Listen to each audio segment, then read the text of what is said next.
So, what's interesting about this topic, which I've talked about numerous times, and I felt like I could talk about again here, is it's just the fact that when you really get down to it, despite what others might say, there is just too much evidence, visually, right in front of you, to indicate that Disney at the time wasn't planning to do something with Dale and Gadget. Now, first of all, I want to say this. I'm not counting the 2022 movie, okay? I'm not counting the 2022 movie because that's basically a meta, fourth wall breaking, parody, Who Framed Roger Rabbit-like movie. Basically, it takes the show, makes it an actual show, and makes the characters in there be just actors and actresses, and I don't count that. It's a good movie, and it carries the spirit of Rescue Rangers, but I just don't count it, if you will. And I do recommend watching it and all that, but like I said, I just don't count it. But to get back on topic, when you look at this show itself, when you look at the actual show itself, it is a show that basically, when it comes to trying to answer that question that a lot of us had since the beginning of who would Gadget end up with, to me, despite people saying, oh, she'd be better off with Chip, or she's better off on her own, she don't need anybody, or yeah, you can make Sparky her boyfriend, but we just don't see him as much and stuff like that. Despite all those opinions, and they're good opinions, and they're good, ideas to, as to who to pair her up with. Don't get me wrong. Despite all of that, there was just too much evidence. Too much evidence visually in front of all of us. And my thumb hit the mic there, I do apologize. But there was just too much visual evidence in front of all of us not to indicate, not to say that Gadget wasn't going to be paired with Dale. Because there was just too much, if you will. And, here's what I mean. Okay? You look at one of the more prolific examples, in my opinion, and that being 00 Chipmunk. Did Gadget have to do what she did for Dale? No. Did she have to shed a tear for Dale and everything? No. But guess what? She did. She went out of her way, to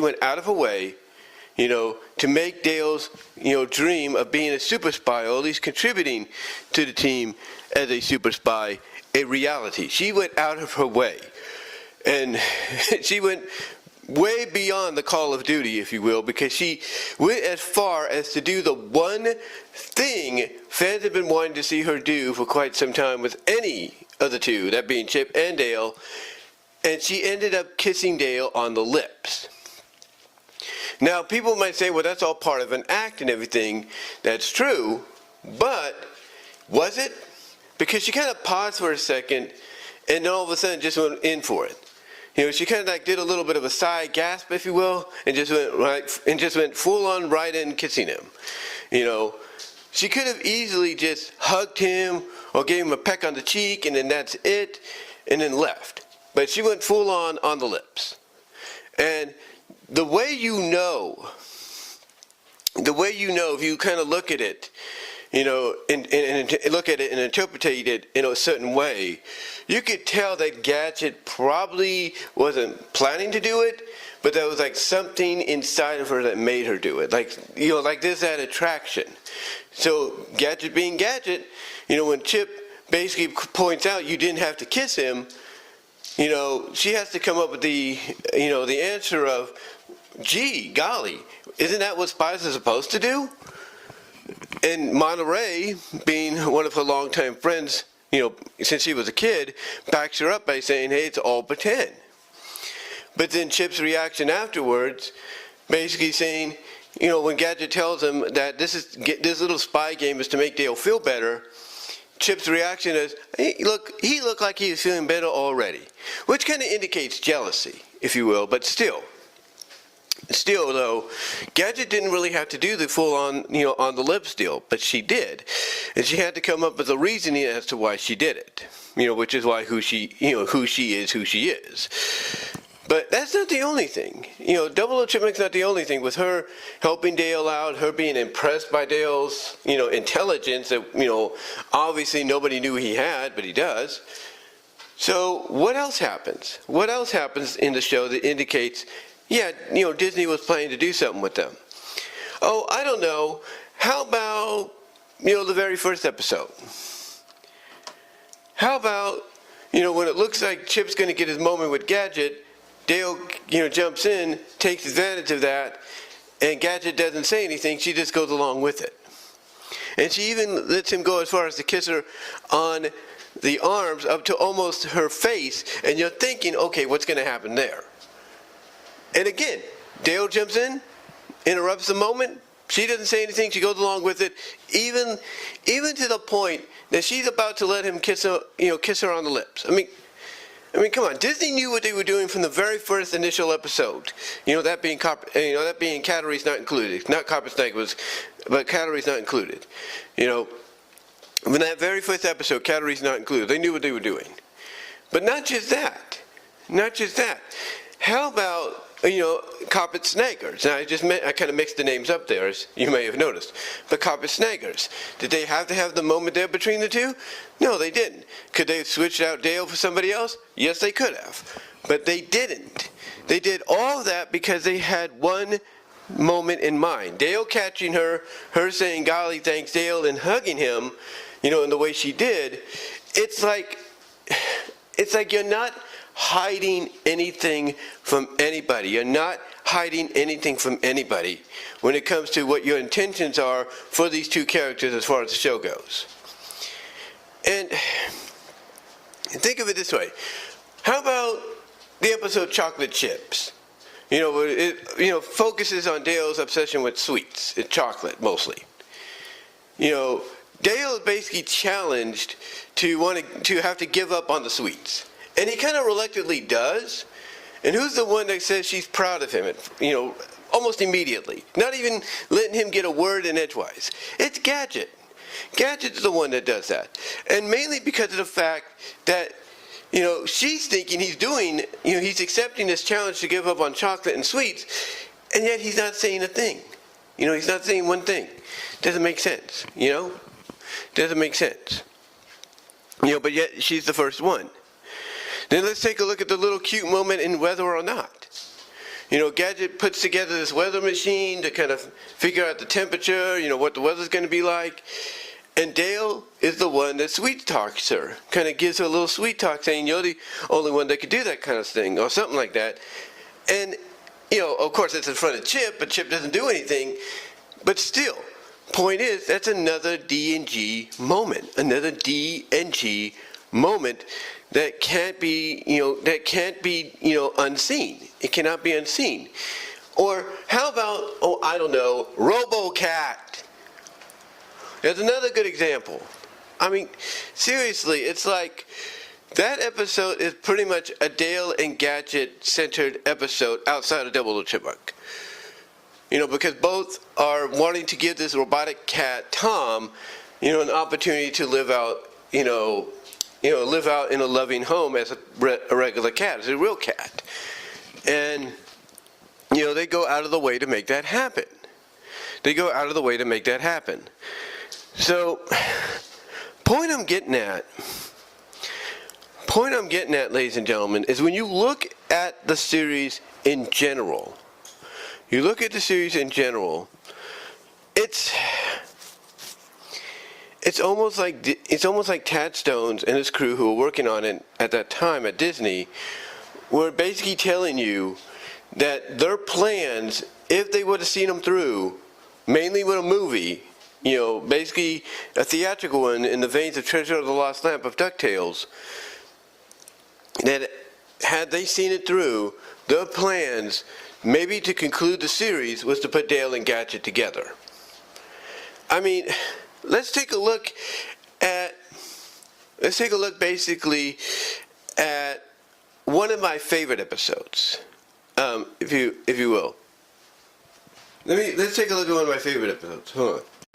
As I was trying to look up the episode. For example, like I was saying, I had to look up the episode. It's called A Fly in the Ointment. And again, to me, it's like they wouldn't be doing this. They wouldn't basically, go out of the way to, in my opinion, visually show you that they were supporting Dale and Gadget if they didn't do what I think, if they didn't do, I should say, not only some of the things that I mentioned, give you some of the moments that I mentioned, but also they wouldn't be basically, having, of all characters, because basically in the third act of A Fly in the Ointment, it's at the end of the second act into the third act.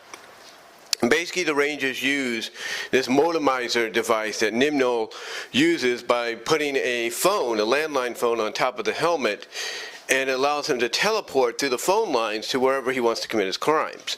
So long story short, what happens is Zipper tries to stop him doing the teleportation, and it causes them to basically mutate. It causes, I wouldn't say mutate, but it causes them to switch bodies. And what I mean is not via soul, like a soul exchange, not all that possession. I'm talking the heads, switch the body. So Zippers goes on to Nimnol's, and Nimnol's goes on to Zipper. So to try to fix this, to try to fix this and rescue Zipper for being mistaken as an alien and all that, what do? They decide, and this is Chip's idea, if you will. This is Chip's idea. They decide, let's use the motomizer device to go into potentially, I guess it's Area 51 or wherever the case may be, and rescue Zipper. Even with Monterey warning him of, hey, look what happened to this guy, and Zipper as a result of that, and even Nimnol trying to retract that by saying, hey, nothing's really wrong, what happened to me was a freak accident and everything. But yeah, that all comes back to bite him, in what he says, and the idea comes back to bite Chip, because basically what happened to Zipper and Nimnol happens to, the rest of the Rangers. And again, the point I'm getting at is you look at all the moments and everything that I've mentioned, too many to count and everything, and all that. But you take a look at all those moments from all the various episodes and things that I've mentioned, and the fact that, in my opinion, it's visually evident that they want to push these two as an item, and there was plans to do so in the conclusion of the series, but they just never got to that point. But if you want a bigger example, and some might say, oh, they just did this because it's Dale, and it'd be funny if it would happen to him instead. But yeah, that's true, I do agree. But to me, I think the biggest example, one of the more humorous, not biggest, but one of the more humorous examples, as I alluded to, was in this episode when, again, you could have had this happen with anybody, and instead they went with Dale. And what happened, basically is you had the Rangers go through the same situation that Zipper and Nimnol did, but with various results. And here you had Chip's head switch bodies with Monterey's, and Monterey's with Chip. Okay, that's fine, kind of funny. But you want to show that, hey, we're kind of backing these two maybe as a potential item, but we also want to have a little fun with it, a little humorous fun. What do? You go, and instead of maybe having Chip switch with Gadget, and Gadget with Chip, or Monterey with Gadget, and, Gadget with Monterey, or Dale with Monterey, and you get the idea, right? Instead of doing that, instead, you go the Gadget switching bodies with Dale routine. So Dale's head ends up on Gadget's body ends up on Dale's body. And the reactions, yeah, pretty much all the reactions you knew would make this a very funny scene. Basically very humorous, especially when it came to those two. Because it's Gadget that points out to Dale by asking, Dale, why do I have your shirt? And then Dale turning around, almost his eyes coming, I wouldn't say his eyes coming out of his socket, but his eyes in shock, going like, you got more of me than just my shirt. It's like you couldn't write a comedic scene any more funnier than that. And then Gadget later on telling Dale, keep the hands off the body. Yeah, that's a little hard to do, and pretty much he has to move his hands about. He's going to end up touching your body. But you kind of get the joke, the gist that she was saying, or the joke of what she was saying, and all that. But the point I'm getting at, even in that humorous situation, is that they, it's that they didn't have to do it in that manner. They could, like I said, they could have switched Gadget with Chip, and Chip with Gadget, Monterey with Gadget, and Gadget with Monterey, Dale with Gadget. I mean, not Dale. Well, Dale did end up with Gadget, but still. But Dale with Monterey and Monterey with Dale, and vice versa. You could have done that, but they didn't. They didn't do any of that. And instead they went the more humorous route. The thing is, I mean, even in A Chorus Crime, the last of the two episodes, which featured legendary actress Carol Channing as Kanina LaFleur. Basically, in the first episode and everything, Gadget's going on a double date with Dale and Chip. It's cool. Kind of work something out there. And she's the only one that kind of like, I wouldn't say giggles or anything, but kind of like, I think, kind of expresses that she finds Dale's like outfit not humorous, but kind of silly, but cute, if you will. So again, to me, it's like you look at all these moments, humorous or not, intentional or not intentional, whatever you want to, well, I would say more intentional than anything, but you look at all these moments, humorous, intentional, semi-not intentional, but let's be honest, they probably were, very purposely visually done, or written in. It's like you can't tell me they weren't planning to put these two together. You can't tell me they weren't. But unfortunately what happened, like I said, was the idea to maybe officially make it a reality, despite what Tad Stone, because even Tad Stone's told me in a Q&A he had with a lot of fans where he would answer their questions, and I was one of them. Even Tad Stone's, he could say all he wants, that, there was no plans to do Dale and Gadget. Look, with all due respect to the man, I get you're supposed to say certain things so that you don't give away what you originally had planned, even if you know it'll never see the light of day. But here's the thing: if you know it's never going to see the light of day, if you know it's pretty much vaulted for ever, then why not just come out and admit it? Just come out and admit it. Or at least indicate to us that, yeah, there was discussions of maybe her choosing Dale over Chip. And maybe you'd give a reasoning that Chip's more of an individual that's, involved with his, crime solving, mystery solving, detective work and all that. It wouldn't make a good fit. It wouldn't make a good, ideal relationship, no matter how people want to, spin it, if you know what I mean. So to me, you could at least, with all due respect, come out and say something like that. That's just me. But overall, in conclusion, guys, like I said many times before, and I'm saying again, when you go back and you watch these 65 episodes of Rescue Rangers, not counting, mind you, the 2022 meta parody Roger Rabbit-like movie. But if you look at the original OG show, you look at all 65 episodes, you cannot tell me out of all 65 episodes that there were not more Gadget and Dale moments and hints and all that, and visual, purposely visual, intentional, whatever you want to say, or however you want to look at it. You cannot tell me there weren't that many moments in there, more so than Gadget and Chip, because there was. And again, if you don't count the Boom Studios sequel comic, or soft sequel comic to the series, which I'm sure people thinking about it right now, like, yeah, they didn't know that was gonna become something in the future. If you don't count that, then there's no doubt in my mind that this Dale and Gadget thing would have been real. It would have been a real deal in the series, even if the series concluded with a movie, either theatrical, direct-to-video, or direct-to-television. It would have concluded. And I think, I believe, that when you look at all the evidence, you look at all that evidence out there on the show itself, to me, there is no doubt whatsoever. There is no doubt whatsoever of what they had intended, to become, official. Yeah, there's no doubt in my mind. They had something planned for these two. They just never were able to see it through. That's just my opinion. That's just my opinion.